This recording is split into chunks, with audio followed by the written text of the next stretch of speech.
चल उठ अमन, काम पर जाना है, आज ज्यादा सो गए हम, गालियाँ मिलेंगी ठेकेदार से। यूं ही दिन की शुरुआत हुई उस 11 साल के मासूम की अमन को उठाने के लिए, जब 12 साल के अजय ने आवाज लगाई। हड़बड़ाकर अमन उठा और अजय से बोला, भाई गलती हो गई, आज मेरी वजह से तुझे भी गालियाँ मिलेंगी। अजय ने कहा, कोई बात नहीं, गालियाँ रोटी सी लगती है, आखिर भूख का सवाल है। इतना कहकर दोनों फुटपाथ से उठे और पास के पियाओ से पानी लाने के लिए पुरानी प्लास्टिक की बोतल लिए दौड़े दौड़े गए। शायद उन्हें आज जल्दी भी थी और डर भी सता रहा था। मैं पास ही खड़ा ये सब देख रही थी। बहुत से विचार मन में उबल रहे थे। परिस्थिति, वर्तमान और भविष्य के सवालों में खो सा गया था। खैर मुझे भी ऑफिस जाना था और जहाँ वो दोनों सो रहे थे मुझे भी वहीं से ऑटो लेना था।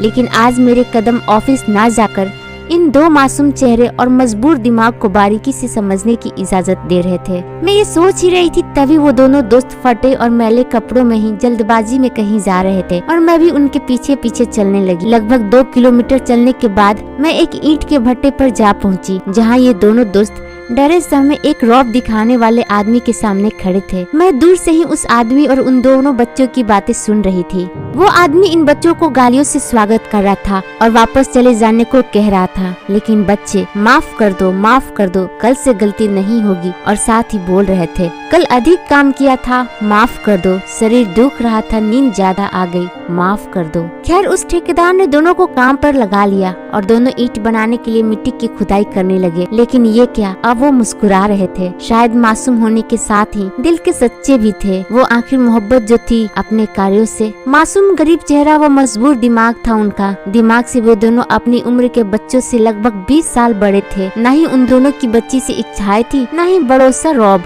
मात्र मजबूरी की आंखें और भूख की लड़ाई ही उन दोनों की काया से नजर आ रही थी।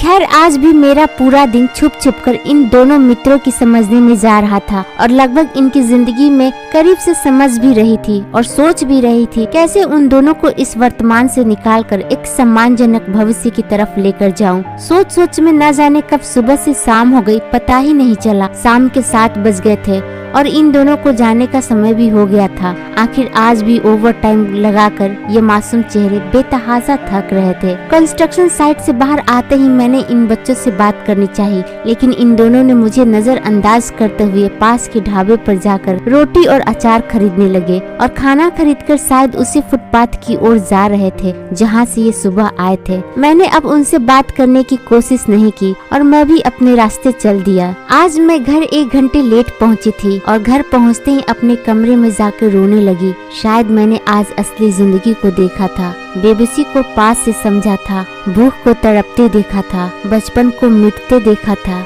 गरीबी को रोते देखा था और ना जाने कितना दर्द देखा था। आज मैं जीवन को समझ गई थी।